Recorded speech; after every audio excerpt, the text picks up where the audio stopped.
खऱ्या अर्थाने हे सगळा कार्यक्रम असतील ह्या बाकी सगळ्या गोष्टी गेल्या अनेक वर्षापासून सांभाळणारे संदेश वडविलकरजी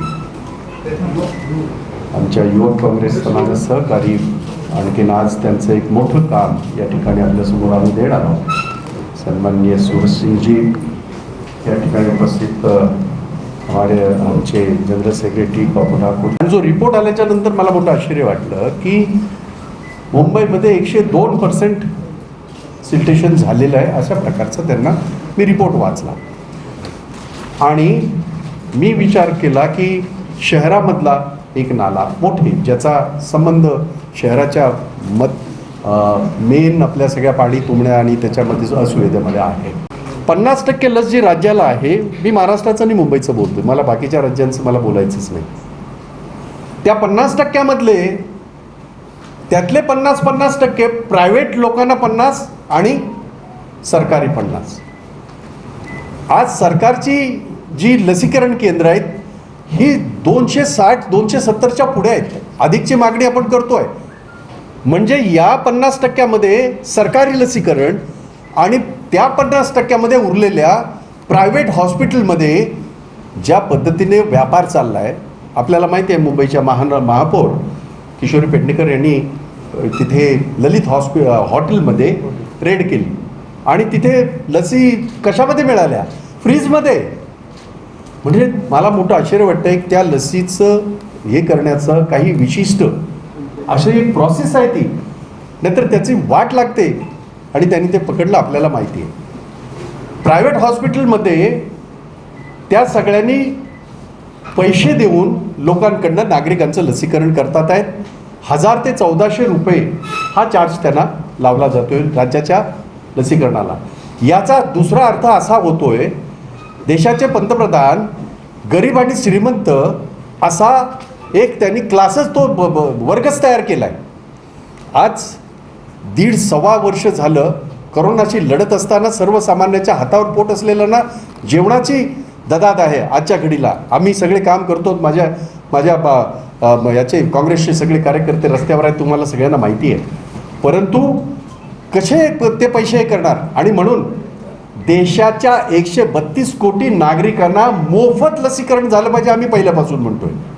महाराष्ट्र सरकारचं मी आभार व्यक्त केलं, महाराष्ट्र सरकारने हा निर्णय घेतला आणि सरकारला जो काही लसीचा पुरवठा होतोय तेवढा लसीचा पुरवठा हा मोफत दिला जातोय, हे मला मुद्दाम इथे सांगावंसं वाटेल। आणि म्हणून देशाच्या पंतप्रधानांनी, देशाच्या भाजपच्या सरकारने काय हे ठरवून ठेवलं आहे का गरीब आणि श्रीमंत हे भेदभाव या देशामध्ये करायचा? माझ्या घटनेने, माझ्या डॉक्टर बाबासाहेब आंबेडकरांच्या घटनेने आम्हाला हे कधीच शिकवलं नाही। या देशाचे 132 कोटी नागरिक आहेत, ते ह्या देशाचे नागरिक आहेत आणि त्या सगळ्यांना मोफत लस मिळाली पाहिजे याची आम्ही याच्यापूर्वी मागणी केली होती, आजही मी करतो आहे। कारण जगभरामध्ये ज्या ज्या देशांमध्ये लसीकरण झालं त्या सगळ्या नागरिकांना मोफत लस दिलीच त्या देशाच्या प्रमुखांनी आणि त्या देशाच्या सरकारांनी। माझ्या देशातलं सरकार का असं करतंय? मोदी सरकार आणि स्वतः मोदी यामध्ये का लक्ष घालत नाहीत? मन की बात करत असताना ही जी जन की बात आज जी गरजेचं आहे, आमचे सगळे नागरिक लाईनीमध्ये उभे आहेत, धडपडत आहेत, तरीसुद्धा त्यांना लसीचा पुरवठा केला जात नाही। 18 ते 44 वयोगटातली मुलं जी आमची आहेत, जी परदेशामध्ये शिक्षणासाठी जाणार, त्यांची हालत तुम्ही पाहिली, तुम्ही सगळ्या बातम्या दाखवल्या ज्या खऱ्या आहेत आणि ज्याच्यासाठी आम्ही म्हणतोय। आणि म्हणून परत एकदा माझी मागणी आहे पंतप्रधानांकडे की आपण लसीचं राजकारण खूप केलं, लोकांच्या जीवाशी खेळू नका। कारण यामध्ये अनेक लोक त्या लसी अभावे, रेमडेसिवीरच्या अभावे, औषधाच्या अभावे स्वतःच्या प्राणाला मुकलेले आहेत, हे मला मुद्दाम सांगावंसं वाटते। ह्या सगळ्या सेलिब्रिटीने जर आम्हाला सांगितलं की we can't afford petrol of 100 rupees, we are ready to supply, ready to give them 1-1 litre petrol द्यायची आमची तयारी आहे, तुम्ही लिस्ट घेऊन या आणि त्यांची रिक्वेस्ट घेऊन या। मुंबई काँग्रेसची जबाबदारी आहे। आज तर 101 झालेलं आहे। म्हणजे एक गोष्ट मात्र खरी आहे, गेल्या 1.5-2 वर्षामध्ये जशी पंतप्रधानांची दाढी वाढली तसे पेट्रोलचे भाव मात्र वाढत गेले आणि महागाई मात्र वाढत गेली या देशामध्ये, दुसरं काही वाढलं नाही। दुसरं सगळं कमी कमी होत गेलं. परंतु या देशामध्ये ज्यांनी त्या काळामध्ये मनमोहन सिंगाच्या काळामध्ये ट्विट केले होते, सेलिब्रिटीज, मोठे मोठे लोक, अमिताभ बच्चन, आठवतं का काय म्हणाले होते ते असं म्हणाले होते, त्यांचा ट्विटचा नंबरसुद्धा आहे तो, त्यांनी त्या काळामध्ये जो ट्विट केला होता आणि त्या ट्विटच्या अनुसार त्यांनी एका पेट्रोल पंपावर जाऊन असं सांगितलं होतं, किंवा असं त्या ट्विटमध्ये होतं, तो ट्विट नंबर आहे 753, की त्या फिलरने विचारलं की कितीचं पेट्रोल टाकू, तर त्यांचं ट्विट असं आहे, कुछ छिड़काव दो गाडी के ऊपर, गाडी जलानी है. हे त्यांचं ट्विट आहे, हे माझं नाही. हे ट्विट त्यांनी 2024/5/2012 केलं. आता माझं म्हणणं त्यांना असं आहे, मी त्यांना पत्रच लिहिले, ऑफिशियल मुंबई काँग्रेसचा अध्यक्ष म्हणून पत्र लिहिले, की आज आपल्या ट्विटरवर जवळजवळ 4.5 करोड लोक तुम्हाला फॉलो करतात. आपल्या फेसबुकवर जवळजवळ 3.7 कोटी लोक आपल्याला फॉलो करतात. इंस्टाग्रामवर 2.6 कोटी लोक आपल्याला फॉलो करतात. याचा दुसरा अर्थ असा होतो की इतके चाहते तुमचे आहेत आणि आहेत. देशाचा एक मोठा कलाकार, आम्हाला सगळ्यांना त्याचा अभिमान आहे. जगभरामधला ज्याला आपण म्हणतो की the star of the millennium, आपल्या सगळ्यांना अभिमान आहे त्या गोष्टीचा. आणि या सगळ्या लोकांनी जेव्हा तुमचे चाहते आहेत, तुम्हाला असं वाटत नाही का की आज 100 पार केल्यानंतर काहीतरी ट्विट करावं? का आपण ट्वीट करत नाहीये? अमिताभ बच्चन जी, ऐसी कौन सी बात है? हम उम्मीद ये करते हैं हमेशा, और मैंने हिंदी में ही ये खत लिखा है उनके लिए, कि भाई आपको तो हम सारे अपने गले का ताईत समझते हैं, एक बहुत बड़ा कलाकार हमारे देश का, और तब जब आपने संवेदना व्यक्त की थी, अब क्या हुआ? किसी राजनीतिक प्रेशर के तले आप ये नहीं कह रहे?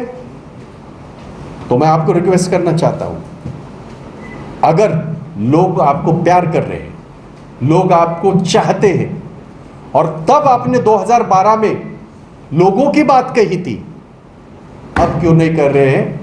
ये मेरा सवाल है.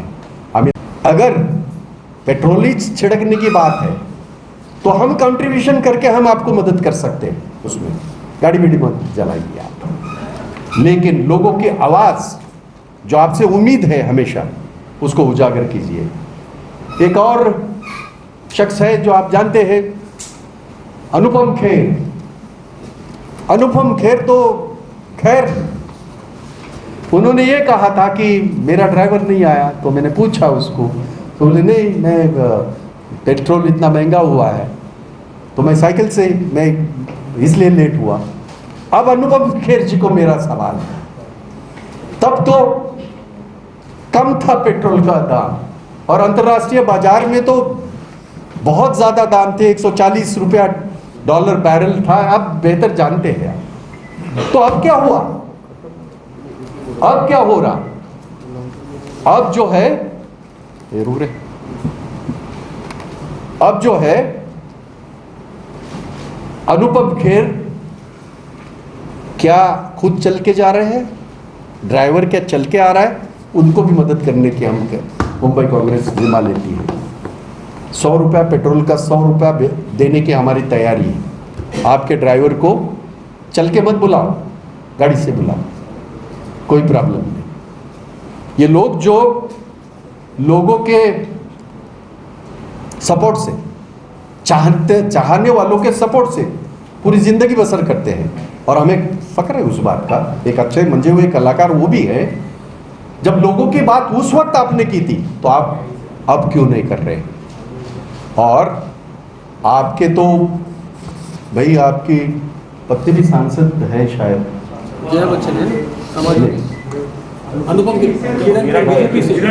चंडीगढ़, उनकी पत्नी सांसद है. हम सिर्फ, मैं वो इसलिए मेंशन कर रहा हूँ क्योंकि आप तो बोल ही सकते हैं ना, हमने कभी सुना नहीं सदन में इस बारे में। सदन में क्या, आजकल तो डायरेक्ट बोलना ही नहीं पड़ता, आप तो जूम में भी बोल सकते हो। तो ये उस वक्त की आपकी संवेदना लोगों के प्रति और आज की आपकी संवेदना ऐसी क्यों है, ये मेरा सवाल है। और जैसा मैंने कहा कि उनके लिए हमारी ये भी तैयारी, उनको भी मैंने लेटर लिखा है।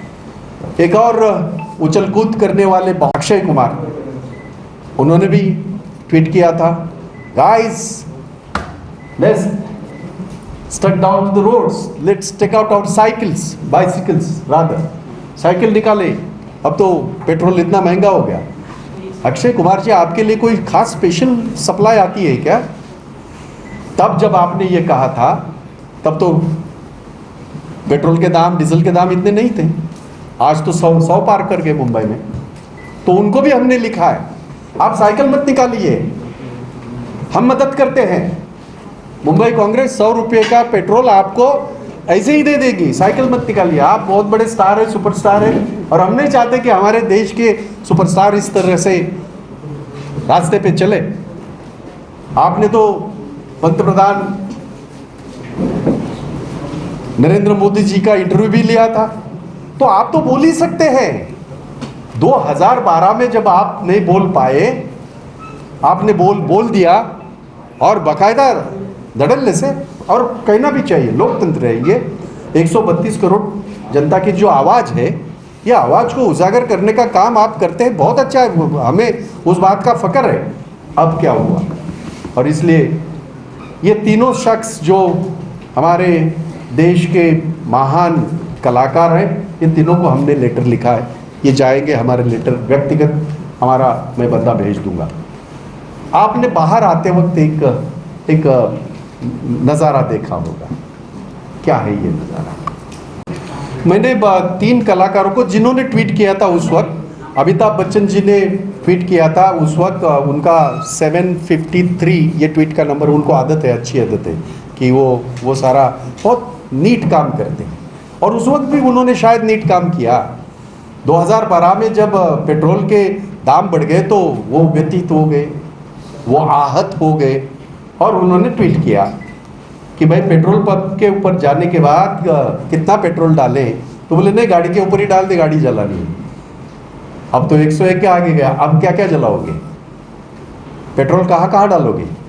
आप ऐसा मत करिए। देश के आप बहुत बड़े ऊंचे कलाकार हैं, आपके चाहने वाले करोड़ों में हैं, हम भी हैं, हम सारे, और फक्र है हमें। तो अब क्या हुआ?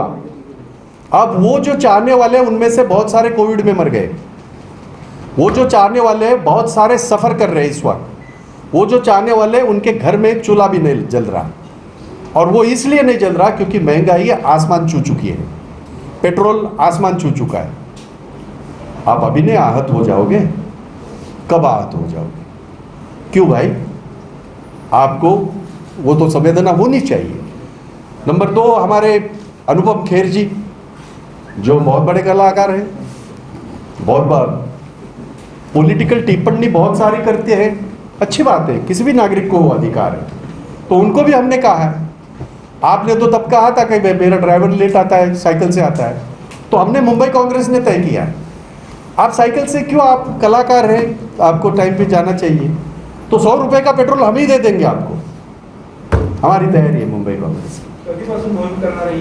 लगेच उद्या त्यांनी सांगावं, 100 रुपयाचं 1 लिटर पेट्रोल लगेच पाठवून देतो।